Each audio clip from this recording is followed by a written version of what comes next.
My shift was supposed to end at 11.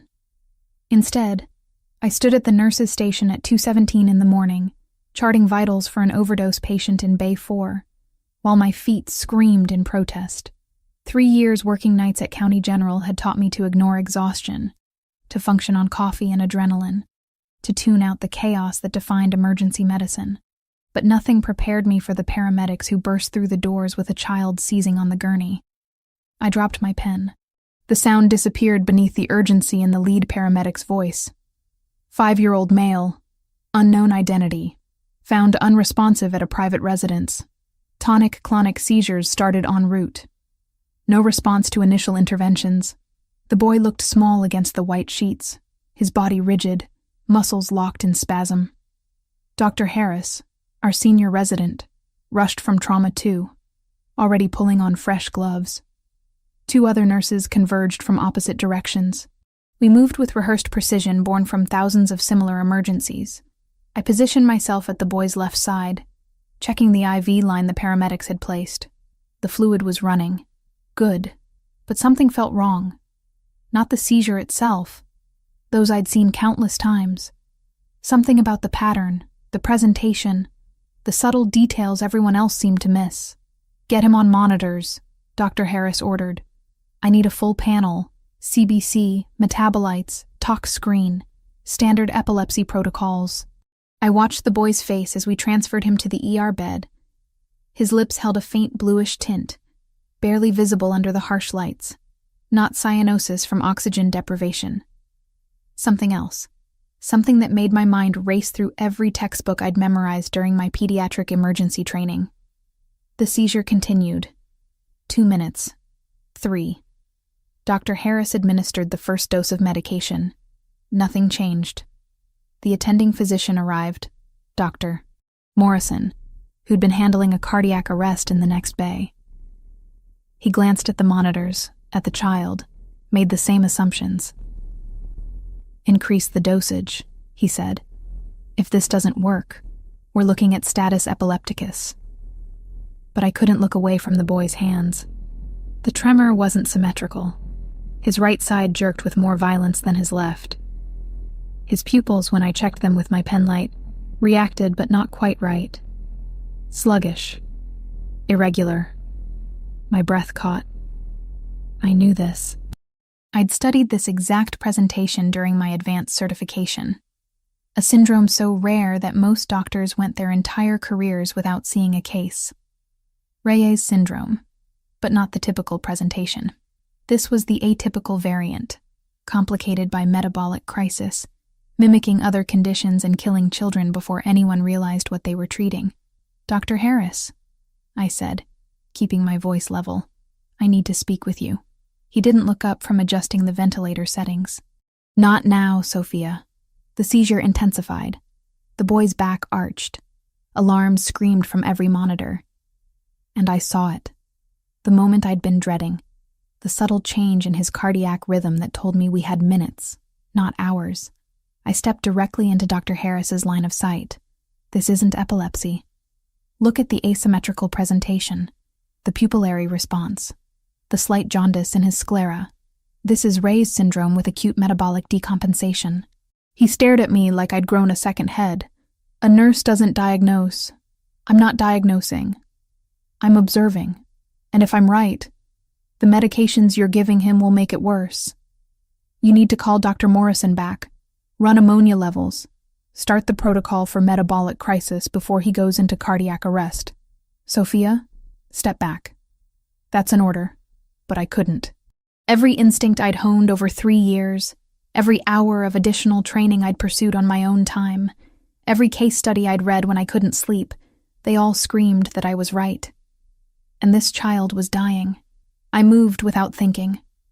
Pulled the crash cart closer. Checked the medications, the equipment, positioned everything exactly where it would need to be when his heart stopped, because it would stop. In the next 90 seconds, if someone didn't listen. "Doctor." Morrison strode back in, irritation clear on his face. "What's the delay?" I planted myself between him and the bed. "Sir, with respect, I believe this child has Reyes syndrome. atypical presentation with metabolic crisis. The tremor asymmetry, the pupillary sluggishness, the timing of seizure onset. They all point to cerebral edema and ammonia accumulation. If we don't address the underlying metabolic failure, we'll lose him. The room went silent, except for the machines. Every eye turned to me. Dr. Morrison's expression shifted from irritation to something I couldn't quite read. You're suggesting I missed a diagnosis? I'm suggesting we consider an alternative before this child codes. Please, just check the ammonia levels. Look at his hands, his eyes. This doesn't present like standard seizure disorder. He studied me for a long moment, then looked at the boy. Really looked. His eyes narrowed the way a doctor's do when they're seeing something for the first time. Run the ammonia levels, he said quietly, and get me the metabolic crisis protocol. Now. The team exploded into motion. I helped draw the blood, my hands steady despite my racing heart. 90 seconds later, the results flashed on the screen. Ammonia levels 4 times normal range. Dr. Morrison's face went pale. Jesus Christ, you were right. The next 10 minutes blurred. New medications, new interventions. The protocol I'd pulled from memory, studied for an exam 6 months ago. The seizure began to ease. The boy's vitals stabilized. Not out of danger, not even close, but no longer circling the drain. I stepped back, my legs suddenly weak. Let the doctors do their work. Watched the child's chest rise and fall with the ventilator's rhythm, and tried not to think about how close we'd come to losing him. The doors at the far end of the ER slammed open. I looked up, still catching my breath, and felt the air change. 6 men in dark suits walked in, moving with purpose that made security freeze in place. But it was the man in the center who made everything stop. Tall, maybe 6'2", with black hair shot through with silver at the temples. An Armani suit that probably cost more than I made in 3 months. Eyes, dark brown and intense, swept the ER like he was cataloging threats. A faint scar cut through his right eyebrow. He looked like violence in an expensive package. "Where is my son?" His voice cut through the chaos. Low, controlled, but underneath, something that made my survival instincts wake up. Dr. Morrison moved to intercept him, hands raised in a placating gesture. "Sir, you can't be back here. If you're family, we need you to wait in the consultation room while we stabilize the patient." The man's eyes found the boy, found me standing beside the bed. His gaze locked on mine with an intensity that made my breath catch. "That's Leonardo, and I'm not waiting anywhere." The security guards moved forward. The 6 suited men shifted, hands moving to their jackets. The tension ratcheted so high I could taste it. Dr. Harris, foolishly brave or stupid, spoke up. This nurse violated protocol. She overstepped her authority. She needs to be removed from duty immediately. The man's attention snapped to Dr. Harris. Something in his expression made the doctor take an involuntary step back. "This nurse violated protocol? She diagnosed your son," Dr. Morrison said quietly, "before anyone else could make this worse. Against orders, against hierarchy, and she was right. If she hadn't pushed, if she hadn't insisted, we would have lost him." The man looked at me again. Really looked. Not the way men usually looked at me, with casual dismissal or worse. This was assessment, calculation, recognition of something I couldn't name. "Your name?" "Sophia Mercanti." He took a step closer. His presence filled the space between us, intimidating not through aggression but through sheer force of personality. I refused to step back, refused to show the fear that curled in my stomach. "You saved my son's life." It wasn't a question. I nodded anyway. Dr. Harris found his voice again, angry and defensive. "She'll still face disciplinary action." She had no authority to question attending physicians. "The hospital board will review this." The man reached into his jacket. Every security guard tensed, but he only pulled out a card, expensive paper stock, embossed lettering, handed it to Dr. Morrison. "No disciplinary action, no review. If this hospital punishes the woman who saved my son, I'll bury this place in lawsuits until there's nothing left but rubble. Are we clear?" The silence stretched. Dr. Morrison looked at the card, at the man, and his face went carefully blank. The kind of blank that meant he'd just recognized exactly who he was dealing with. Crystal clear, Mr. Valentasi. Carlos Valentasi. The name meant nothing to me, but from the way everyone else reacted, it should have. He looked at me one more time, something unreadable in his dark eyes. Then he moved to his son's bedside, all the violence in him transforming into something else, something that looked almost like vulnerability. He brushed Leonardo's hair back from his forehead with surprising gentleness. Then he pulled another card from his pocket, walked back to me, pressed it into my hand. "Thank you," he said quietly, "for having the courage to be right." Then he was gone, taking his men and most of the oxygen in the room with him. I stood there, card in my hand, and wondered what the hell had just happened. Wondered why my hand was shaking. Wondered why those dark eyes stayed in my head long after the ER returned to its usual chaos. And wondering, as I finally went home at dawn, if I'd just made the best decision of my life, or the worst. 3 days after the ER incident, I sat in a conference room that smelled of stale coffee and disinfectant, facing a disciplinary board that looked at me like I'd committed murder instead of saving a child's life. The chief nursing officer, Mrs. Patterson, shuffled papers with deliberate slowness while 2 hospital administrators flanked her like executioners. "You understand the severity of what you did, Sophia. I understood that a 5-year-old boy was still alive. That seemed pretty severe to me." Mrs. Patterson's mouth thinned into a line. "You challenged not 1 but 2 attending physicians. You inserted yourself into a medical decision-making process that was not your place to be in." "With respect," I said, keeping my voice even despite the anger simmering in my chest. "I didn't diagnose. I observed. I presented evidence. And Dr. Morrison made the final decision. After you publicly undermined his authority," one of the administrators said. "Do you have any idea how that looked? It looked like saving a life mattered more than ego. The tension in the room could have been cut with a scalpel." Mrs. Patterson leaned forward, her reading glasses catching the fluorescent light. "We're issuing a formal written warning. 1 more incident of insubordination, and you're terminated. Are we clear? Crystal." I walked out of that room with my hands shaking and my career hanging by a thread. But Leonardo Valentasi was in a pediatric ICU recovering, so I'd take the hit. I'd take it 100 times. The next 2 weeks blurred into the usual chaos of night shifts. I threw myself into work, tried not to think about dark eyes and dangerous men, tried to ignore the business card that I'd tucked into my wallet and hadn't thrown away.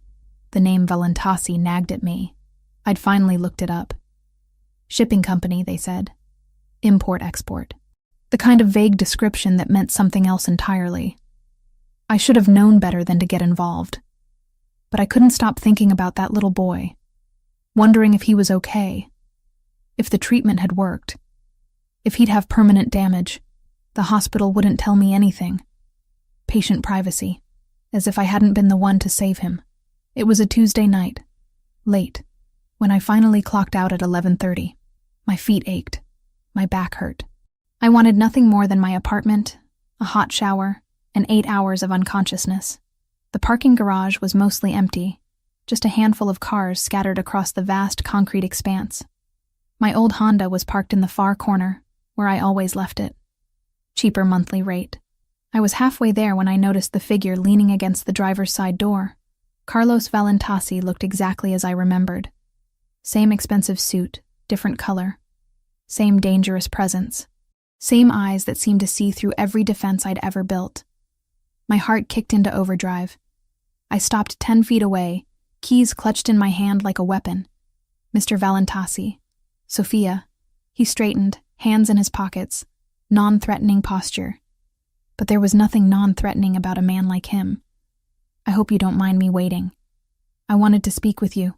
At nearly midnight in a parking garage? His mouth quirked. Not my smoothest approach. "But you're difficult to reach through official channels. Because I'm a nurse and you're..." I gestured vaguely, not sure how to finish that sentence without insulting him. "Because the hospital has protocols," he finished for me. "And I don't like protocols that get in my way." I should have been scared. Part of me was. but a larger part was curious and probably stupid. What do you want? To thank you properly and to make you an offer. I've already been thanked. And I don't need anything. Leonardo is being discharged tomorrow, he said. And something in his voice changed, softened. He's stabilized. But the doctors say the next 6 months are critical. He has a genetic condition that makes him vulnerable to these episodes. They could happen again. I'm sorry, I said, and I meant it. But I don't understand what that has to do with me. He took a step closer. I watched him, tense, ready to run if I needed to. He needs specialized care. A nurse who understands his condition, who can recognize the warning signs, who has the knowledge and the courage to act when doctors miss things. Someone like you. You want to hire me? I want to hire you to be Leonardo's private nurse for the next 6 months. Live-in position at my estate. Salary 10 times what you make here. The number he named made my breath catch. That was enough to pay off my mother's medical bills. Enough to actually save something. Enough to change everything. But there was always a catch. Why me? I asked carefully. There are private nurses with more experience. People who specialize in pediatric care. Because you saved his life when no one else could. Because you have instincts that can't be taught. Because when you were right, you didn't back down even when it cost you. He pulled an envelope from his jacket, handed it to me. I opened it with shaking hands. Contract. Legal. Detailed. And that salary, right there in black and white. I can't, I said, even though every practical part of my brain screamed at me to take it. I don't know you. And the name Valentasi, I know what it means. His eyes darkened. What do you think it means? It means you're not in the shipping business. Not really. Smart, he said quietly. And honest. I appreciate both. Yes, Sophia. My family has interests that aren't entirely legal. But my son is just a 5-year-old boy who almost died because no one else was paying attention. That's all this is about. I wanted to believe him. God, I wanted to take that money and that job and convince myself it was just about helping a sick child. But I'd seen enough crime dramas, heard enough stories. I need to think about it. Fair enough. He reached into his pocket again, pulled out another card. Different from the first. This one had a number handwritten on it. Call me when you decide. But Sophia, don't take too long. Leonardo needs you. He walked away then, disappearing into the shadows of the parking garage, leaving me standing there with a contract that could save my life or destroy it. I went home. Didn't sleep. Stared at the contract until the words blurred. Called my best friend Camila at 6 a.m. You're insane if you take this, she said immediately. You know who he is, right? Carlos Valentasi. His family runs half the port operations in the city. Not exactly clean business. I know. Then why are you even considering it? Because a child needs help. Because I can actually make a difference. Because I trailed off, not sure how to explain the rest. Because he got under your skin. Camilla finished for me. I could hear the worry in her voice. Soph, be careful. Men like that, they're dangerous in ways that have nothing to do with business. She was right. I knew she was right. But 2 days later, I found myself at the private hospital where Leonardo had been transferred. I told myself I just wanted to see how he was doing, that I owed myself that much before I made a decision. The nurse's station directed me to room 412. I knocked softly. A small voice answered. Come in. Leonardo was sitting up in bed, coloring in a book. He looked so much better than the last time I'd seen him. Color in his cheeks. Bright eyes. Alive. He looked up when I entered, and his face split into the sweetest smile. You're the nurse who helped me. Papa said you saved me. My throat tightened. How are you feeling? Better. The doctors say I can go home tomorrow. I'm excited but also scared. What if I get sick again?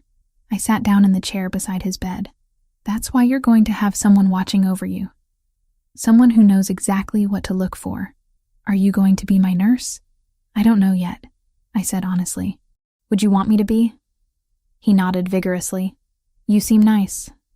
And Papa trusts you. He doesn't trust many people. Smart kid. Too smart, maybe. I'll think about it, okay? He smiled again, then went back to his coloring. I watched him for a few more minutes, this little boy with dark curls and his father's eyes, and felt something in my chest crack open. When I left the hospital, I pulled out my phone, dialed the number Carlos had given me. He answered on the second ring. Sophia. I have conditions, I said before I could change my mind. 6-month contract, like you said, but I make all medical decisions regarding Leonardo. I have complete autonomy there, and I want it in writing that I can leave if I feel unsafe or uncomfortable at any time. Agreed. Just like that? Just like that. When can you start? I need 2 weeks to give notice at the hospital. 1 week. I'll make it worth their while to let you go early. Of course he would. Probably buy the whole hospital if he wanted. 1 week, I repeated. And Mr. Valentassi, if you're lying to me, if this is anything other than caring for your son, I will walk out and I will go to the police. Are we clear? Crystal clear, he said. And I could hear something like respect in his voice. I'll have my lawyers send over the revised contract today. He hung up. I stood there in the hospital parking lot, midday sun beating down on me, and wondered what the hell I'd just agreed to. Camilla's voice echoed in my head. Men like that, they're dangerous. But so was I, apparently. Dangerous enough to walk straight into the fire. I just hoped I wouldn't get burned. 3 weeks after the night I'd nearly lost a child in the ER, I stood at the iron gates of the Valentassi estate with 2 suitcases and growing certainty that I'd made either the best or worst decision of my life. The gates opened silently, smooth mechanics that probably cost more than my annual salary. A black SUV waited beyond them. The driver who emerged looked like he could break me in half without trying. Miss Mercanti. I'm Adriano Sassolini, head of security. Mr. Valentassi asked me to bring you to the residence. Security. Right. Because normal people needed heads of security. The drive through the property took 5 minutes. 5 minutes of manicured gardens, fountains, and enough land that I lost sight of the main road entirely. When the mansion came into view, my breath caught despite myself. 3 stories of stone and glass, balconies overlooking grounds that stretched into the distance. This wasn't wealth. This was power. Adriano carried my bags like they weighed nothing, led me through doors that probably cost more than my car, through a foyer with marble floors and a chandelier that belonged in a museum. My sneakers squeaked against the stone. I felt profoundly out of place. The medical wing is on the 2nd floor, east side, Adriano said. You'll have a bedroom suite adjacent to Leonardo's room. Everything you requested has been set up. Thank you. He studied me with dark eyes that missed nothing. Leonardo is a good kid. Deserves someone who gives a damn. I plan to. Good. Because if you hurt him, Mr. Valentassi won't have to do anything. I will. The threat landed between us, cold and clear. I met his gaze without flinching. If I wanted to hurt children, I wouldn't have become a nurse. His expression softened fractionally. Fair enough. Come on. I'll show you to your quarters. My suite was bigger than my entire apartment. King bed with linens that probably had a thread count higher than my bank balance. Private bathroom with a tub I could swim in. A sitting area with medical equipment already installed. Monitors, oxygen, emergency supplies, everything I'd listed. And through a connecting door, Leonardo's room. I knocked before entering. Found him sitting cross-legged on his bed. Same coloring book from the hospital. Tongue poking out in concentration as he filled in a dinosaur with careful precision. He looked up, and his face split into that heartbreaking smile. You came. I promised I would, didn't I? Papa said you might change your mind, that sometimes people say things but don't mean them. Well, I meant it. How are you feeling? Good. A little tired. They made me do tests all morning. I pulled up a chair beside his bed, already falling into assessment mode. Let me take a look at you, okay? Just a quick check. He submitted to my examination with the patience of a child who'd spent too much time in hospitals. Vitals stable, color good, pupils reactive, no signs of distress. But there was wariness in his eyes, guardedness that no 5-year-old should have. You're doing great, I said, ruffling his dark curls. But if you start feeling strange, anything at all, you tell me immediately. Deal? Deal. The door opened. Carlos Valentasi stood in the threshold, and the air pressure in the room changed. He wore a dark suit, no tie, top button undone. Even casual, he radiated control. Sophia. Welcome. Mr. Valentasi. Carlos. He corrected. If we're living under the same roof, formality seems excessive. Leonardo jumped off the bed, ran to his father with uncomplicated affection. Papa! Sophia says I'm doing great. Carlos caught him, lifted him easily, but I saw it. The way he held Leonardo like he was afraid the boy might shatter. The way his eyes scanned his son for any sign of illness. This was a man who'd already lost too much. That's good news, Carlos said, setting Leonardo back down. Why don't you finish your coloring while Sophia and I talk? Leonardo returned to his bed obediently. Too obediently. Carlos gestured for me to follow him into the hallway. He closed the door behind us, leaving enough space for privacy but not so far that we couldn't respond if Leonardo needed us. I leaned against the wall, suddenly exhausted. Thank you for coming, Carlos said quietly. I know this isn't conventional. That's one word for it. His mouth quirked. You don't pull punches. Would you want me to? No. He studied me with those dark eyes, and I felt exposed. Leonardo hasn't smiled like that since his mother died.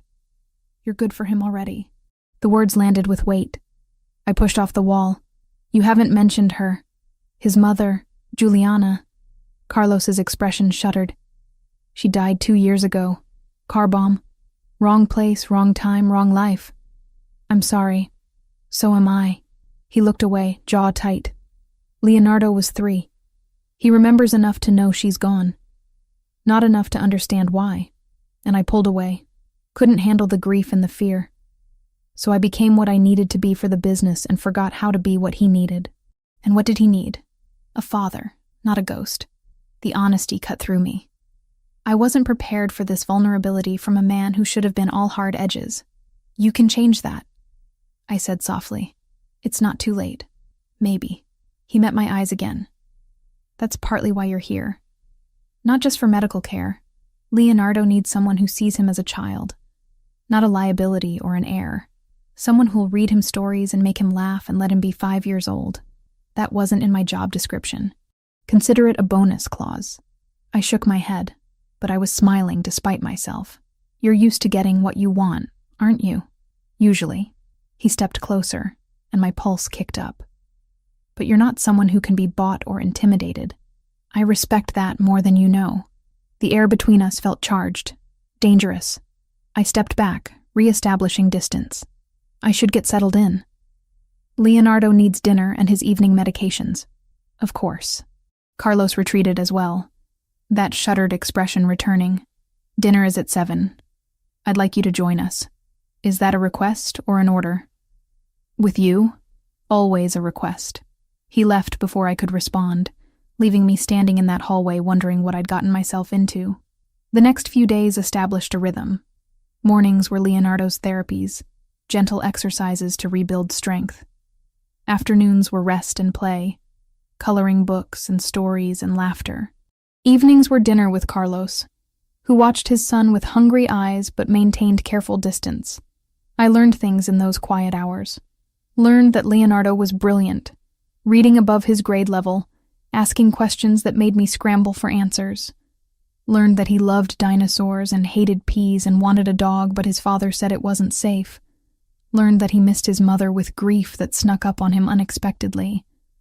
And I learned about the house itself, the security cameras everywhere, the guards who changed shifts with military precision, the staff who spoke in careful voices and never asked questions, Adriano's constant presence, always watching. This was a fortress disguised as a home. One evening, a week into my tenure, I found Leonardo crying quietly in his bed. When I asked what was wrong, he just shook his head.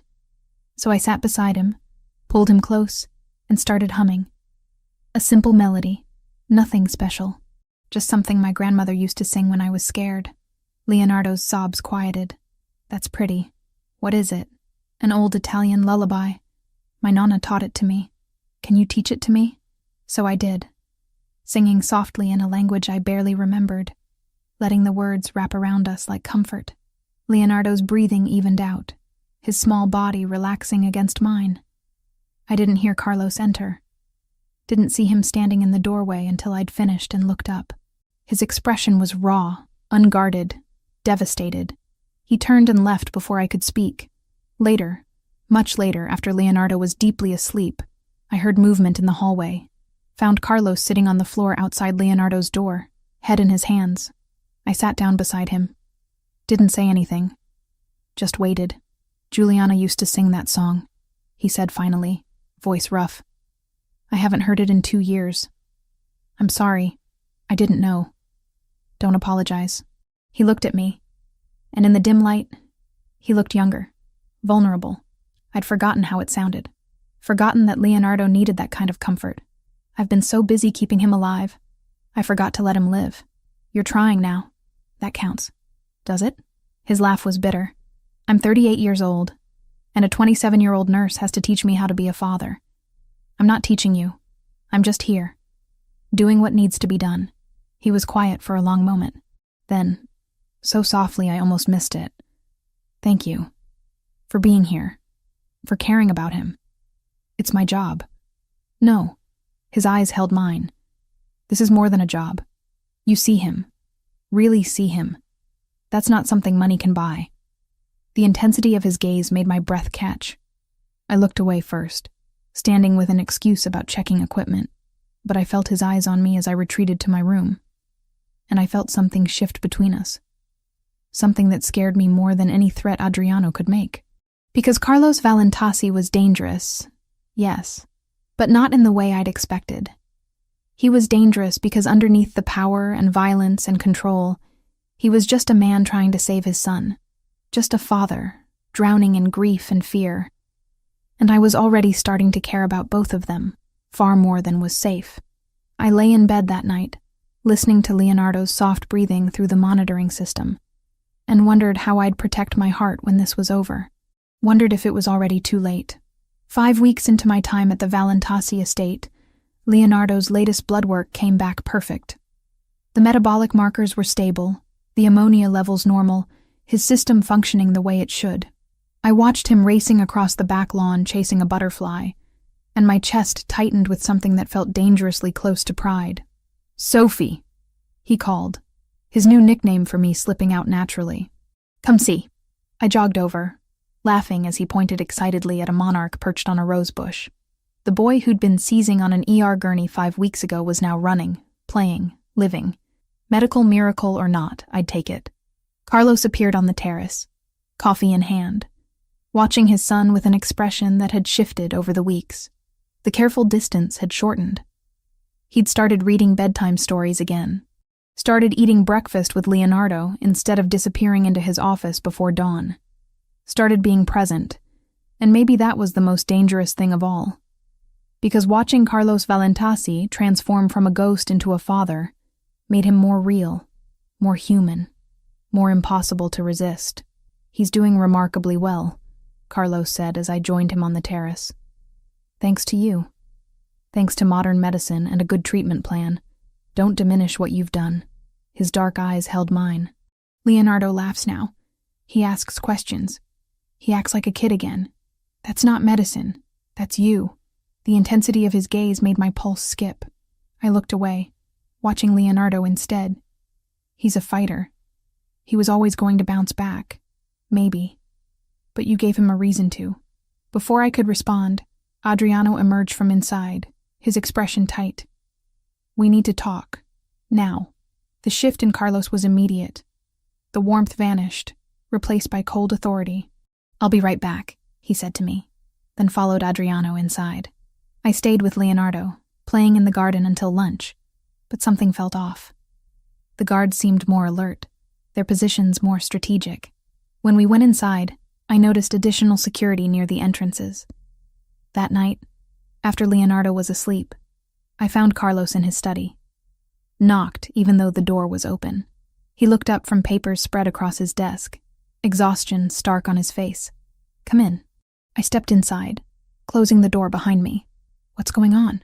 He leaned back in his chair. Nothing you need to worry about. The guards doubled today. Adriano looks like he's expecting a siege. Don't insult my intelligence by pretending everything's fine.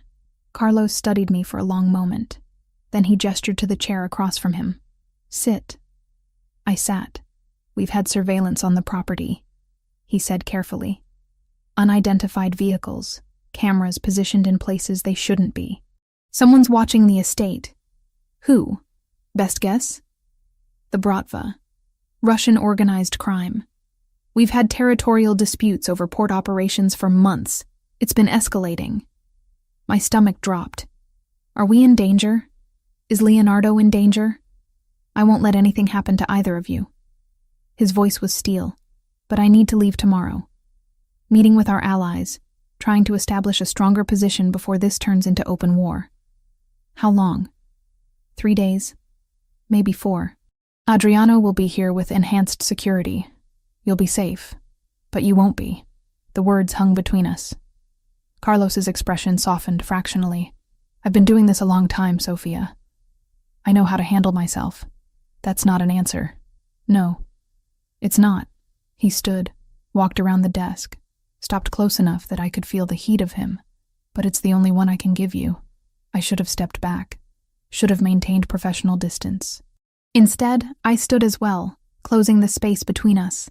This is insane. The whole situation. Living in a fortress, armed guards everywhere, you disappearing to handle territorial disputes like it's normal. It's my life. Always has been. Well, it's terrifying. And I hate that Leonardo has to grow up in it. And I hate that you think this is just how things have to be. What would you have me do? Walk away? The business doesn't work like that. Once you're in until someone puts you in the ground. Then get out. I grabbed his arm, surprising both of us. You said you wanted to be a better father. How can you do that if you're dead? You think I haven't thought about that? His voice was rough. Every day I think about it.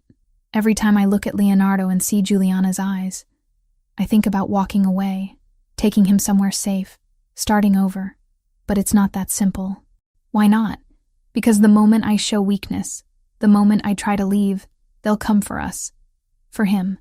The only thing keeping Leonardo safe is my power, my reputation. If I walk away, I'm just a man with a vulnerable son. Easy target. The logic was brutal, and probably true.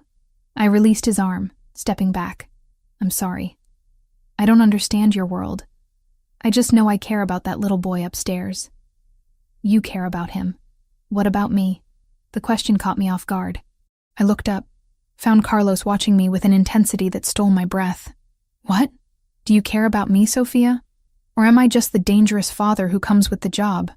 I should have lied. Should have kept it professional. But the truth came out anyway. I care. More than I should. More than is smart or safe. Show me. What? Show me that you care. It was reckless. It was stupid. It crossed every line I'd been trying to maintain. But when Carlos stepped closer, when his hand came up to cup my face, when his eyes searched mine for permission, I gave it. The kiss started gentle, questioning, but within seconds it transformed into something desperate, urgent. 2 people who'd been circling each other for weeks finally giving in. His hands tangled in my hair. Mine gripped his shoulders.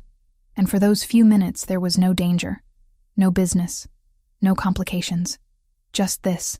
He pulled back first, resting his forehead against mine. This is a terrible idea. The worst. I don't want to stop. Me neither. But we should. For Leonardo, if nothing else. He deserves stability. Not his father getting involved with his nurse. I know. Neither of us moved. When I leave tomorrow, Carlos said quietly, promise me you'll be careful. Listen to Adriano. Stay inside unless he clears it. Keep Leonardo close. I promise. He kissed me again, softer this time. Then he stepped back, putting necessary distance between us. You should go. Before I forget why this is a bad idea. I left. Went back to my room. Lay in bed staring at the ceiling while my lips still burned from his kiss. And my heart raced with equal parts desire and terror. The next morning, Leonardo had a nightmare. I was in his room before I'd fully woken, checking him over, calming him down. Carlos appeared moments later, still in pajama pants, concern etched across his face. "Papa," Leonardo whimpered, reaching for his father. Carlos gathered him up, held him close. "I'm here, mio filio. You're safe." I stepped back, giving them space, watched father and son together, and felt my heart crack open wider. Carlos's eyes found mine over Leonardo's head. The look we shared was loaded with everything we couldn't say. Later, after Leonardo had calmed and gone back to sleep, after Carlos had showered and dressed in his armor of expensive suits, he found me in the medical room organizing supplies. He closed the door, pulled me close, kissed me like it might be the last time. "Come back safe," I whispered against his lips. "Always." He touched my face, traced my cheekbone with his thumb. "Take care of him. Take care of yourself." Then he was gone. I watched from Leonardo's window as he left with a convoy of black SUVs, and tried not to think about all the ways this could go wrong. Tried not to think about how much it would hurt if he didn't come back. Adriano found me later that afternoon.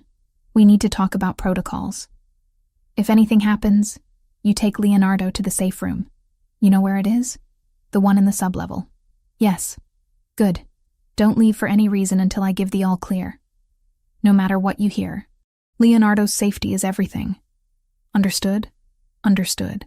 He nodded, started to leave, then paused. "He cares about you, Carlos. I've known him 20 years, and I've never seen him look at anyone the way he looks at you. That doesn't change anything. Doesn't it?" Adriano's expression was unreadable. "Maybe it changes everything." He left before I could respond. I stood in the empty hallway, touching my lips where Carlos had kissed me hours before, and wondered if Adriano was right. Wondered if love could be enough when the whole world was determined to tear you apart. That night I couldn't sleep. Checked on Leonardo 3 times, paced my room, finally gave up and went to the kitchen for tea. The house felt too large, too empty without Carlos's presence filling the spaces. I was halfway through my second cup when my phone buzzed. Unknown number. I almost didn't answer, but something made me pick up. Sophia. Carlos. His voice was rough, tired. "Is everything okay?" "We're fine. Leonardo's asleep." "Are you okay?" There was a pause, long enough that my heart started racing. "I'm fine. Just wanted to hear your voice." "Where are you?" "Can't say. But I'm thinking about you. About what happens when I get back." "What does happen?" "I don't know. But I know I don't want to pretend anymore. Don't want to keep my distance. Don't want to act like you're just Leonardo's nurse when you're so much more. Carlos, I have to go. But Sophia, you belong to me now, whether you want to or not. Whether it's smart or not. You're mine." He hung up before I could respond. I sat in that dark kitchen, phone pressed to my chest, and felt the truth of his words settle into my bones. I was his, and God help me. I didn't want to be anything else. Even if it destroyed us both, 3 days without Carlos felt like 3 weeks. Leonardo asked for his father constantly, and I had to invent excuses about important business meetings while my own anxiety gnawed at me. Every time my phone rang, my heart stopped. The storm rolled in on the 4th night. Thunder shook the windows as I tucked Leonardo into bed, reading him his favorite dinosaur book for the 3rd time. He'd been clingy all day, sensing my tension. "Will Papa be home soon?" he asked, dark eyes wide with worry. "Very soon," I promised, hoping it was true. "He's just finishing some work." "I miss him." "I know, sweetheart. Me too." I stayed until he fell asleep, his small hand wrapped around my fingers.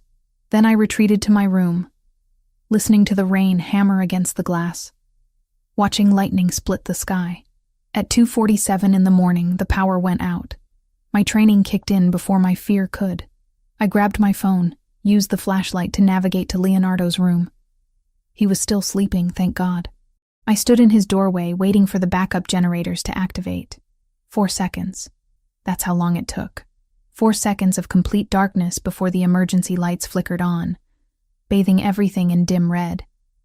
And in those 4 seconds, alarms started screaming. I ran to Leonardo's bed, shook him awake. "Wake up, baby. We need to go. Right now. His eyes flew open, immediately terrified. What's happening? It's okay. I scooped him up, felt him wrap his arms around my neck. We're going to play that game, remember? Like Papa showed you? The safe room, he whispered. The door burst open. Adriano, weapon drawn, blood on his sleeve. Go. Now. Don't stop for anything. Gunfire exploded from somewhere below us. Leonardo flinched violently against me. I ran. Down the hallway, through the service corridor, past the wine cellar, into the sublevel. My bare feet slapped against cold stone. Leonardo's breath came in panicked gasps against my shoulder. Behind us, more gunfire. Shouting in a language I didn't recognize. The thunder of boots on stairs. I reached the steel door, punched in the code with shaking hands. It took 3 tries while sounds of violence grew closer. Finally, the lock disengaged. I shoved through, sealed us inside. The safe room was exactly as Adriano had shown me. Reinforced walls, communication system, medical supplies, and a monitor showing security feeds from around the property. I set Leonardo down, checked him over. Are you hurt? Any pain? He shook his head, tears streaming. I want Papa. I know, baby. I pulled him close, one eye on the monitors. Papa's coming. But right now we stay here, okay? The monitors showed chaos. Men in black tactical gear swarming the mansion. Guards engaging them. Adriano directing defense with brutal efficiency. But there were too many attackers. This wasn't a warning. This was an invasion. Leonardo's breathing grew ragged. I recognized the signs immediately. Panic attack, potentially triggering a metabolic episode. No, not now. Hey, I said, forcing my voice calm. Remember what we practiced? When you get scared? The breathing exercises, he managed. That's right. Deep breath in. Hold it. 1, 2, 3. Now let it out slowly. We breathed together. In and out. Counting. His panic gradually subsided. His color stayed good. No signs of an episode. Thank God. An explosion rocked the building. Leonardo screamed. I held him tighter, positioning myself between him and the door. The monitors showed smoke. Fire in the east wing. Guards falling back. And then, bodies. Sophia. The intercom crackled to life. Adriano's voice strained. Status. I lunged for the panel. We're secure. Leonardo's stable. What's happening? Bratva hit squad. 12 men, heavily armed. We've got it contained, but barely. Carlos? On his way. ETA 15 minutes. Hold tight. Adriano, there's fire in the east wing. I know. Stay in the safe room. No matter what. Even if it sounds like we've lost, you stay locked in until Carlos or I give you the all clear. Understood? Understood. The intercom went dead. I watched the monitors. Watched men fight and die. Watched the mansion turn into a war zone. Leonardo had his face buried in my shoulder, crying quietly. I stroked his hair, sang the Italian lullaby, and tried not to let him hear the terror in my voice. 15 minutes. Carlos would be here in 15 minutes. Time crawled. Each minute felt like an hour. I watched the monitors. The attackers were being pushed back, but slowly. Some made it deep into the house. One passed within feet of the safe room entrance. Then, on the monitor showing the front gates, headlights, black SUVs crashed through the gate. The lead vehicle slammed directly into a group of attackers. Carlos. He emerged from the vehicle before it fully stopped, weapon in hand, and the expression on his face was murderous. Pure, cold rage. He moved through those men like vengeance incarnate. No hesitation, no mercy. Just brutal, efficient violence. He was alive. He was here. Within minutes, the tide turned. The attackers tried to retreat but found themselves trapped. It was over in less than 5 minutes. Finally, the intercom crackled again. Sophia. Carlos's voice, rough and urgent. I'm coming to you. Don't open for anyone else. Okay. I heard his footsteps before his voice. Then the knock. It's me. I checked the monitor first. Saw him standing there, covered in blood, suit destroyed, but alive. I punched in the code, opened the door. Carlos took one look at me and Leonardo, and something in his expression cracked. He crossed the distance in 2 strides, pulled us both into his arms. "Papa," Leonardo sobbed into his father's shoulder. "I've got you." Carlos's voice broke. "I've got both of you. You're safe now." I felt him trembling. This man who just killed without hesitation was shaking as he held his son. "Are you hurt?" he asked me, pulling back just enough to scan my face. "No, we're fine. Leonardo had a panic episode, but I managed it." His eyes closed briefly. "Thank God." "What happened?" "Ambush. They hit us at the meeting, used it as a distraction for this." He looked around the safe room, jaw tight. "They wanted Leonardo. Wanted leverage. How did they know you'd be gone?" "Someone told them. Someone inside my organization sold us out. The magnitude of that betrayal settled over us." Adriano appeared in the doorway. "Carlos, we've got 5 alive for questioning." "Good." Carlos handed Leonardo to me. "Take him back to his room. Stay with him. I'll handle this. I don't think you should see whatever you're about to do," I said quietly. His eyes met mine, and in them I saw the truth of who he was. "You're probably right, but they came for my son. They came for you. There's no mercy for that." He kissed Leonardo's forehead, then mine, brief and fierce. "I'll come to you when it's done." Then he was gone, and I was left with a terrified child in my arms, and the knowledge that somewhere in this mansion, Carlos was doing things I didn't want to imagine. I carried Leonardo back to his room. It was untouched, blessedly free of the violence. I checked him thoroughly, monitoring for any delayed reaction. He was okay. Physically, at least. He clung to me, wouldn't let me put him down, so I sat in his bed with him in my lap, wrapped in blankets, and waited. Hours passed. Dawn broke. Finally, the door opened. Carlos stood in the threshold, cleaned up but exhausted. Different clothes, blood washed away. But the weight of what he'd done still hung on him. "Is he asleep?" he asked quietly. I looked down. Leonardo had finally passed out from exhaustion. "Yeah, just now." Carlos approached carefully, like he was afraid he'd contaminate us with the violence still clinging to him. He knelt beside the bed, touched Leonardo's hair with infinite gentleness. "I'm sorry," he said. "I'm so sorry you had to go through that. Is it over? For now, the men who attacked us won't be a problem again." And the traitor was identified. I didn't ask what happened to them. I didn't want to know. "We can't stay here," Carlos continued. "The safe house in the mountains. You and Leonardo leave tomorrow. This isn't over. The Bratva will retaliate. What about you? I have to finish this. End it permanently. But I need to know you're both safe first." I nodded. Leonardo stirred in my sleep, reached for his father without waking. Carlos took his hand, pressed it against his chest. "I thought I'd lost you both," he said, voice breaking. "When Adriano called me, when he told me they'd breached the estate, I thought I was too late, but you weren't. This time." His eyes found mine. "Sophia, after tonight, after you saw what I did, what I'm capable of, I wouldn't blame you if you wanted out." I looked at this man, this complicated, dangerous, devoted man, and knew the truth. "I'm not going anywhere. You're stuck with me now." His smile was exhausted but real. "You belong to me." "Yeah." I kissed his forehead. "I do." We stayed like that until the sun rose. The 3 of us together, survivors of a night that should have destroyed us but somehow made us stronger.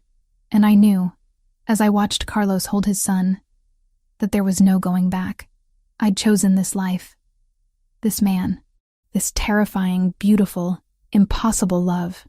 Now I just had to survive it. Dawn broke over a mansion that looked like a war zone. Bullet holes pockmarked the walls. Windows were shattered. Blood stained the marble floors. I stood in Leonardo's doorway, watching Carlos orchestrate the cleanup with cold efficiency while his son slept, mercifully oblivious to the carnage. The reality of what had happened settled over me like ice water. We'd almost died. Leonardo had almost been taken, and the only thing standing between us and that fate was Carlos's willingness to be more violent than anyone else. "Sophia." Carlos appeared beside me. his hand gentle on my lower back. "We need to talk." I followed him to his study, the only room that seemed untouched by last night's violence. He closed the door, poured himself 2 fingers of whiskey despite the early hour, then turned to face me. "You can't stay here," he said without preamble. "Neither of you. The Bratva will retaliate, and next time they might succeed. Where would we go? I have a property in the mountains, off the grid, known only to my inner circle. You and Leonardo will go there today. Adriana will take you. What about you? I have to end this." His jaw tightened. The attack last night was orchestrated by the Bratva, but funded by someone else. Someone who wants me weak. I need to find out who and eliminate the threat permanently. How long? However long it takes. The thought of being separated from him, especially now, made my chest ache. But the thought of Leonardo in danger was worse. "Okay, we'll go." Carlos set down his glass, crossed to where I stood, pulled me close. "I'm sorry. For all of this. You didn't sign up for war. I signed up for Leonardo. Everything else comes with the package. You could leave. Take your money, walk away, be safe.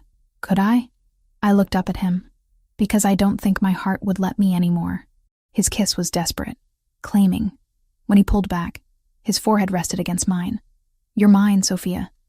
After this is over, after everyone who threatened my family is dead, I'm never letting you go. You understand?" "Yeah, I do." "Good. Now go pack. Light. We move in an hour." The mountain house was nothing like the estate. It was smaller, more intimate, built into the hillside with panoramic views of wilderness in every direction. Security was invisible but present. Cameras, sensors, armed men positioned in strategic locations. Home for the foreseeable future. Leonardo adjusted quickly, as children do. He had me, he had his toys, he had video calls with his father twice a day. That was enough. For a 5-year-old anyway. For me, it was torture. Days bled into each other. I maintained Leonardo's medical routine, played endless games of dinosaurs, read until my voice went hoarse.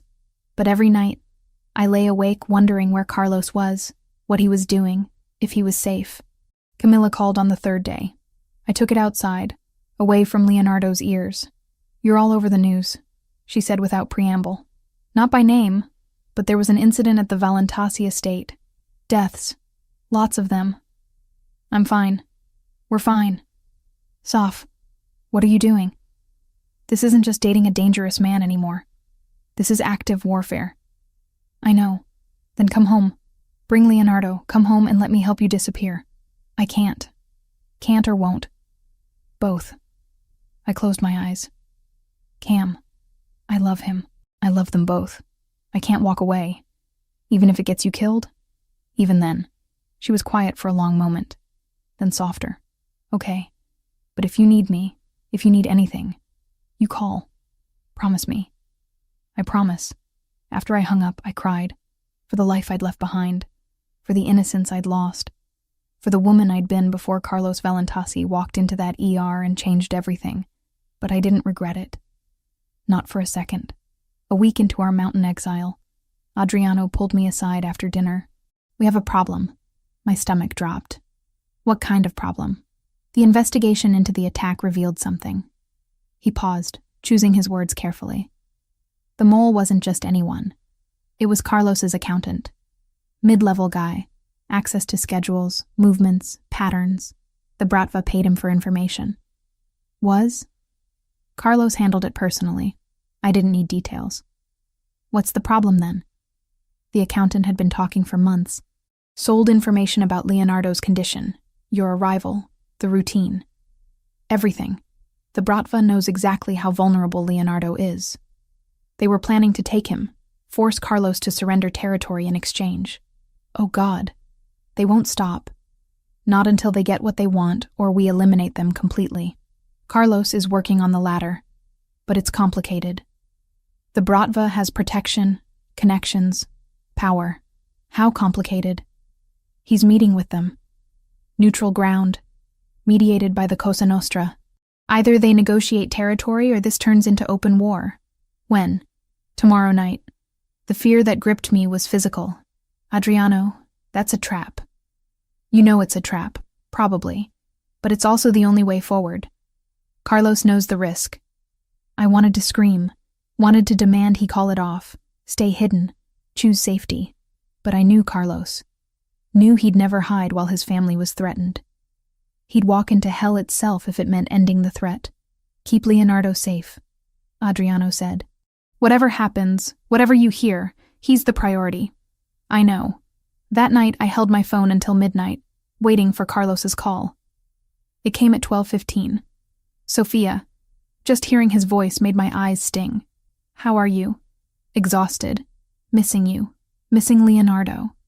This needs to end. Is tomorrow night really the only way? Yes. The Bratva won't back down otherwise. They see weakness in what happened.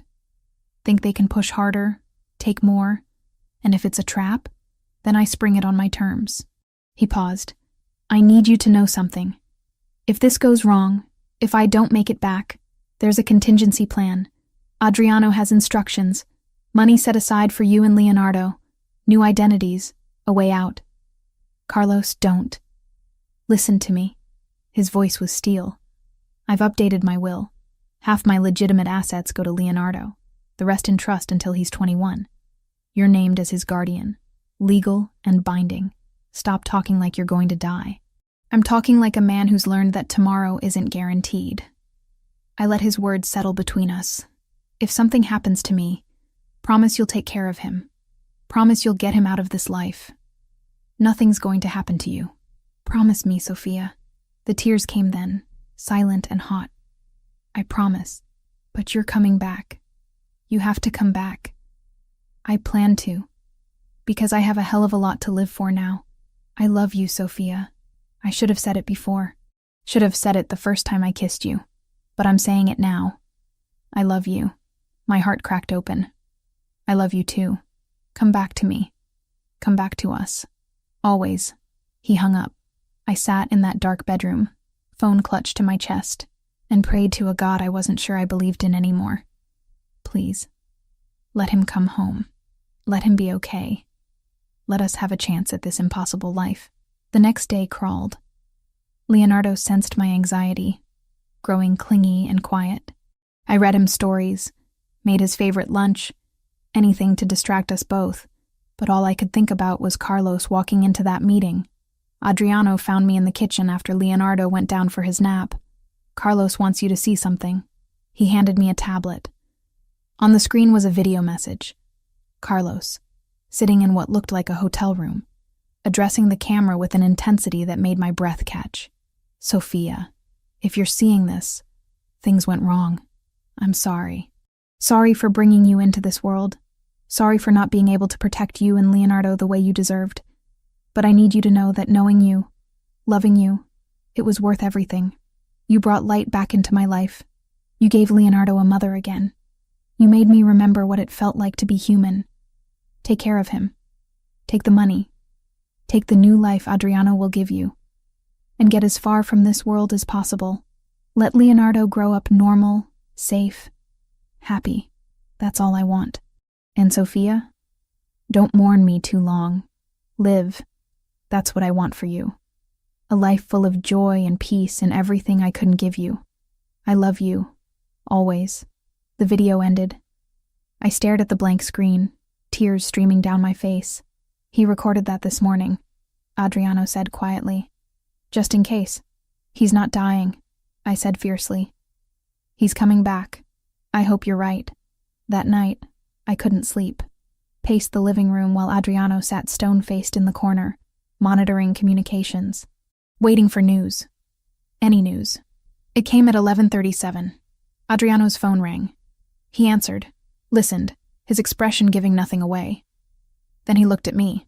It's done. Carlos is alive. The relief nearly took me to my knees. Is he hurt? Some.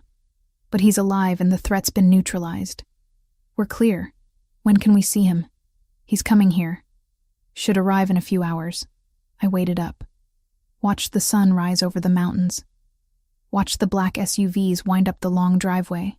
Watched Carlos emerge from the lead vehicle, favoring his left side but standing. Then I was running. Met him halfway. Threw myself into his arms despite the wince it caused. You're alive. You came back. Told you I would. His arms tightened around me. Always. Leonardo appeared in the doorway, sleep-rumpled and confused. Papa? Carlos released me, dropped to one knee despite the obvious pain.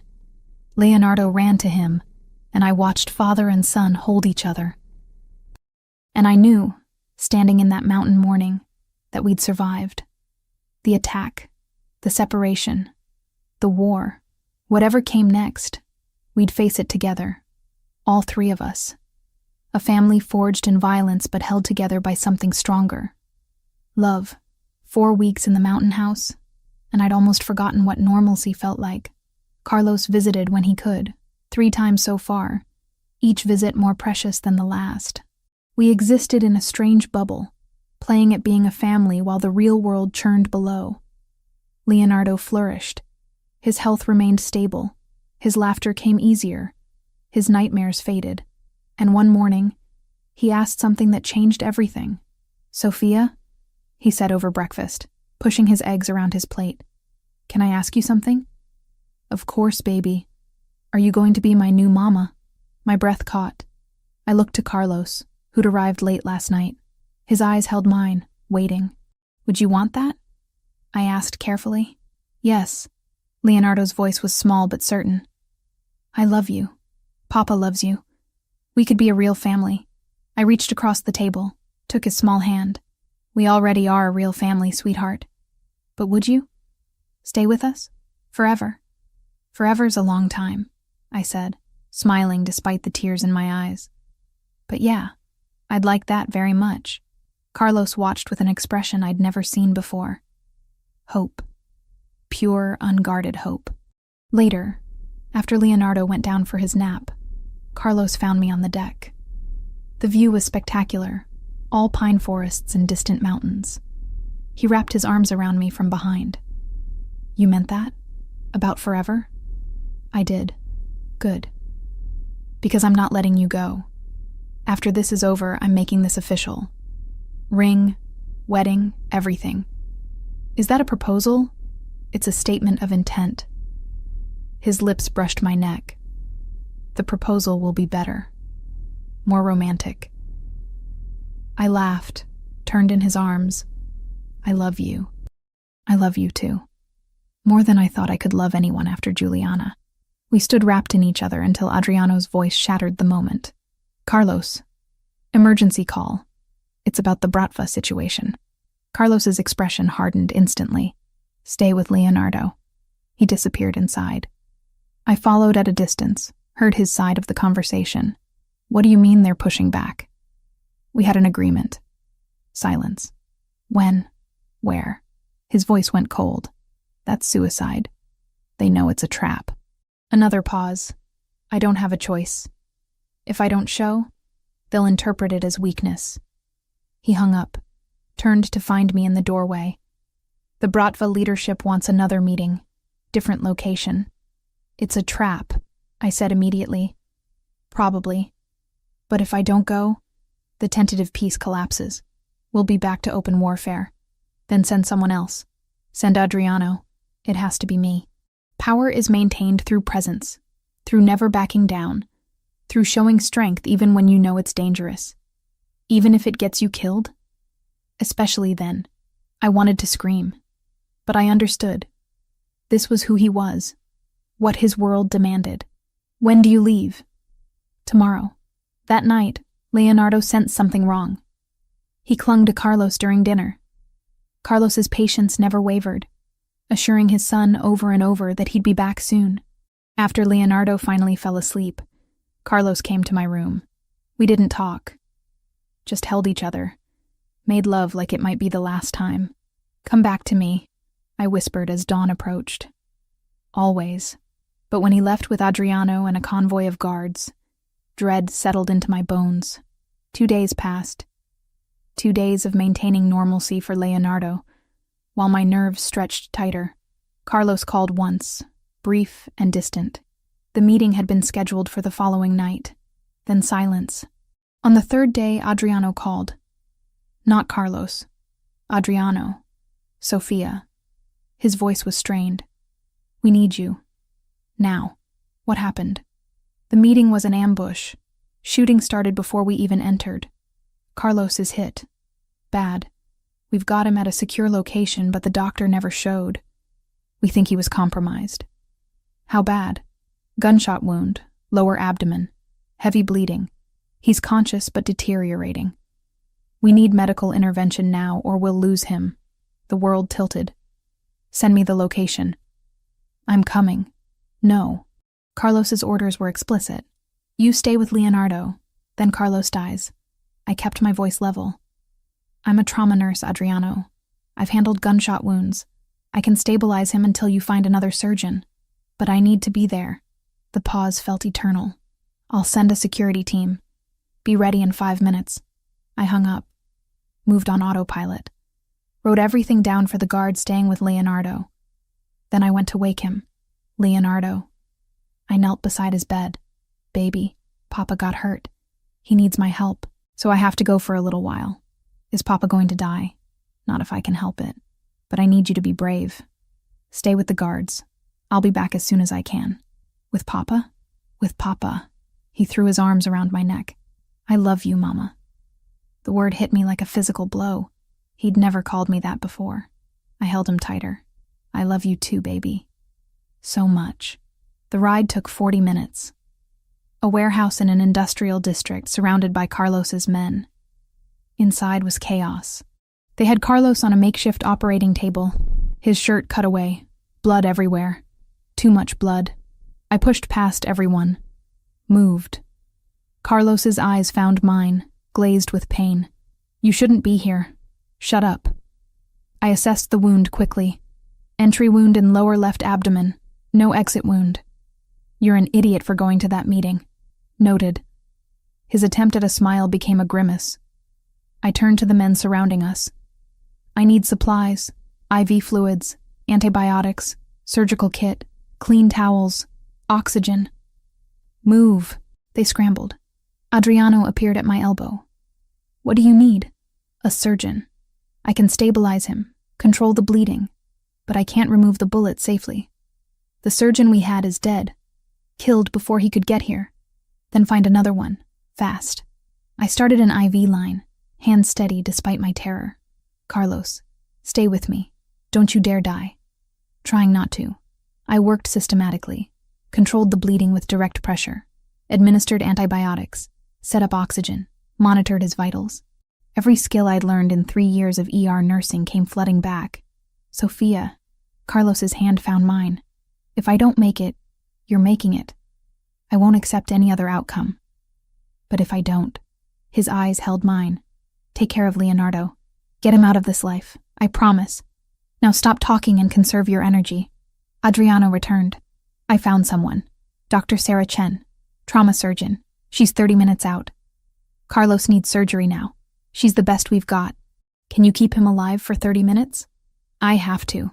Those 30 minutes were the longest of my life. I monitored every breath, every heartbeat, adjusted fluids, talked to Carlos constantly, forcing him to stay conscious, to keep fighting. When Dr. Chen finally arrived, professional and efficient, relief nearly took me to my knees. Fill me in, she said, already assessing Carlos. I gave her everything. Vitals, interventions, time since injury. She nodded, already prepping. You did good work. He's stable enough for me to operate, but I need you to assist. I can do that. The surgery took 2 hours. 2 hours of handing instruments, monitoring vitals, watching Dr. Chen work with steady hands to remove the bullet and repair the damage. The warehouse wasn't sterile. The conditions were far from ideal, but we made it work. When it was finally done, when the wound was closed and Carlos's vitals had stabilized, Dr. Chen stripped off her gloves. He'll need hospital care. Real hospital care. But he should survive. Thank you. She studied me. You love him. It wasn't a question. Yes. Good. He needs someone worth surviving for. Carlos woke 6 hours later, groggy but alive. The first thing he did was find my hand. You saved me. We saved you. I brushed hair back from his forehead. Leonardo? Safe. Waiting for us. His smile was weak but real. Told you I'd come back. You almost didn't. Almost doesn't count. He squeezed my hand. I love you, Sophia. I should have said it more. But I'm saying it now, and I'll keep saying it for however long you'll let me. My tears finally came. I love you too. So much it terrifies me. Good. Fear means you have something worth losing. We stayed in that warehouse for 2 more days, until Carlos was strong enough to travel. Then back to the mountains. Back to Leonardo. Back to the life we were building. And when Leonardo ran to his father, careful of his injuries but desperate to hold him, when Carlos pulled us both close and held us like we were his entire world, I knew we'd survived the worst. Everything else was just living. 3 weeks of recovery in the mountain house. 3 weeks of watching Carlos heal, of Leonardo's cautious attention to his father, of rebuilding what had almost been destroyed. But beneath the surface, wheels were turning. Adriano appeared one morning while Carlos was doing physical therapy, his movements still careful around the healing wound. We need to talk. Both of you. We gathered in Carlos's office. Adriano spread files across the desk, photographs of men I didn't recognize, documents in Russian. After the ambush, after Carlos was shot, we didn't just sit idle. His expression was grim. We retaliated. Hard. 3 of the Bratva's top lieutenants, including Viktor Belov, were eliminated within 48 hours. You went to war without me, Carlos said, but there was approval in his voice. You were dying in a warehouse. Someone had to act. Adriano leaned forward. The remaining Bratva leadership reached out. They want peace. Real peace this time. The other Italian families intervened, threatened to cut them off completely if they didn't negotiate in good faith. What are the terms? We keep the port operations. They get compensated with territory in the northern district, away from our core interests. Neutral mediators enforce the agreement. And most importantly, they acknowledge that the ambush was unsanctioned, carried out by Belov acting alone. Convenient story. Convenient, but functional. The alternative is mutual destruction. They know it. We know it. Everyone knows it. Carlos studied the documents. And this is guaranteed. As much as anything in our world can be. The Cosa Nostra vouches for it. They have too much invested in city stability to let this continue. Then we accept. Carlos looked at me. It's over, Sophia. Really over. I wanted to believe him. Wanted to accept that we could finally have peace. But I'd learned too much about his world to trust easy answers. The next day, Carlos made a decision that shocked everyone. I'm stepping back, he announced to his assembled lieutenants in a video call. Adriano will take over day-to-day operations. I'll remain as head of the family, make major decisions, but I'm not running the streets anymore. The silence was deafening. Adriano spoke first. Carlos, are you sure? I almost died. I almost left my son without a father. Again. Carlos's voice was steel. I'm not doing that anymore. Leonardo deserves a father who's present, not one who's constantly 1 bullet away from a grave. And Sophia deserves better than constantly waiting to hear if I'm coming home in a body bag. After the call ended, Carlos found me in Leonardo's room, where I was organizing his medications. He leaned against the doorframe, watching. You meant that? I asked. About stepping back? Every word. I've been running on rage and duty since Juliana died. But you and Leonardo, you gave me something to live for instead of just survive. I'm not wasting that. What will you do? Be a father. Be your husband, if you'll have me. Run the business from a distance. Let Adriano handle the violence. He crossed to where I stood, pulled a small box from his pocket. This isn't how I planned it. I had this whole romantic scenario worked out. Sunset, champagne, perfectly rehearsed speech. But I've learned that tomorrow isn't guaranteed. He opened the box. An emerald ring, surrounded by diamonds, caught the light. Marry me, Sophia. Make this family official. Let me spend whatever time I have left showing you that you made the right choice walking into my world. My hands were shaking. Yes, God. Yes. He slipped the ring onto my finger, kissed me like we had all the time in the world. Leonardo burst through the door moments later, saw the ring, and started jumping up and down. "Does this mean Sophia's really my mama now?" "Really and truly," Carlos said, pulling his son into our embrace. "Best day ever." Months passed. Months of normalcy that felt surreal after everything. We moved back to the main estate, now fully repaired and refortified. Carlos kept his promise, working from home, delegating the dangerous work to Adriano. Leonardo started kindergarten with careful security, but as much normalcy as possible. And we planned a wedding. Camilla flew in a week before, took one look at me, and burst into tears. "You're really doing this." "I really am. He better be worth it." "He is." I showed her the ring. "He really is." She pulled me into a hug. "Then I'm happy for you." Terrified but happy. The wedding was small, intimate, held in the estate gardens on a perfect autumn day. Just family and close friends.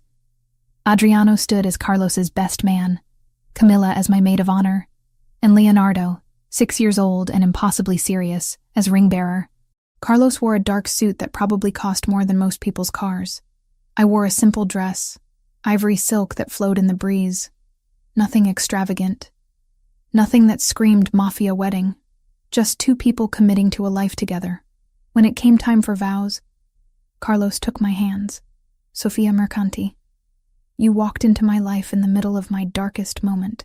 You saved my son. You saved me. You took a man who'd forgotten how to feel anything but rage and reminded him what it meant to love, to hope, to want more than just revenge and survival. I promise to be worthy of that gift. I promise to protect you, cherish you, and love you for every day I have left. You are my light in the darkness, my peace in the chaos, and the best decision I never knew I was making. My turn.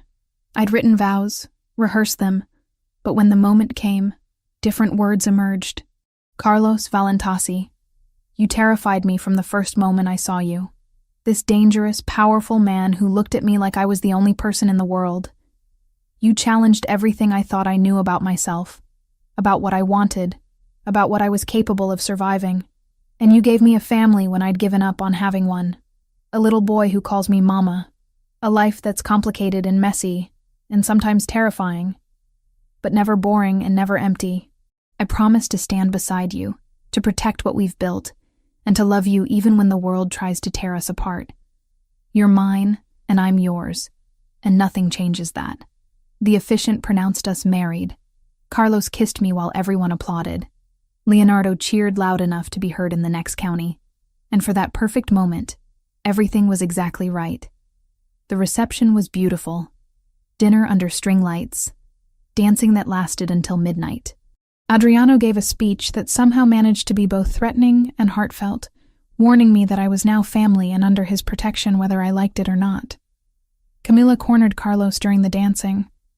I watched from across the garden as they talked, saw her point at him with clear warning, saw him nod with respect. "What did she say?" I asked when he returned to my side. "That if I hurt you, she'll make sure I regret it in ways the Bratva never managed." I laughed. "She means it." "I know." "I respect that." He pulled me close for another dance. "You have good people in your corner. So do you. We're lucky then." We are. Later.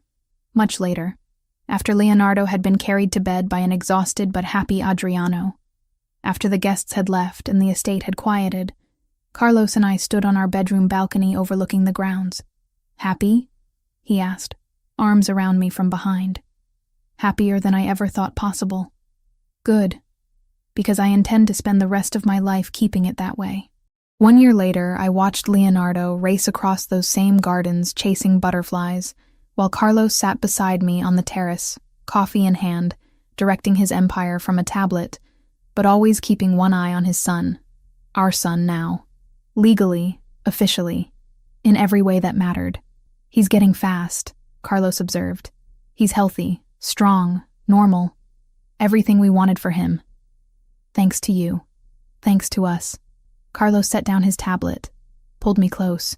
"You know, a year ago, I was lying in a warehouse bleeding out, convinced I'd never see another sunrise, never see Leonardo grow up, never get to marry you. But you did. But I did." He kissed my temple. Best year of my life. Mine, too. Leonardo ran up to us, breathless and grinning. Mama, Papa, come play with me. We went. Left the coffee and the tablet and the weight of the empire behind. Played tag in the garden while guards watched from a distance, and the sun set over mountains in the distance. This was the life I'd chosen. Complicated. Dangerous. Built on foundations that most people would run from, but it was mine. Ours. A family forged in trauma, but held together by love stronger than any threat. I caught Carlos watching me with that look he got sometimes. The one that said he still couldn't quite believe I was real, that I'd stayed, that I'd chosen him despite everything. I love you, I mouthed across the garden. His smile was everything. I love you too. Leonardo tackled his father, and they went down in a heap of laughter. I joined them, the three of us tangled together on the grass, and thought about how far we'd come from that night in the ER. A nurse who challenged hierarchy to save a life. A mafia boss who learned to love again. A little boy who got a second chance at family. Not a fairy tale. Fairy tales were too simple, too clean. This was something better. Something real. Something worth every risk, every fear, every impossible choice. This was home. This was family. This was love. And nothing, not the bratva, not the dangers of Carlos's world, not anything could take that away from us. We'd survived the worst. Everything else was just living.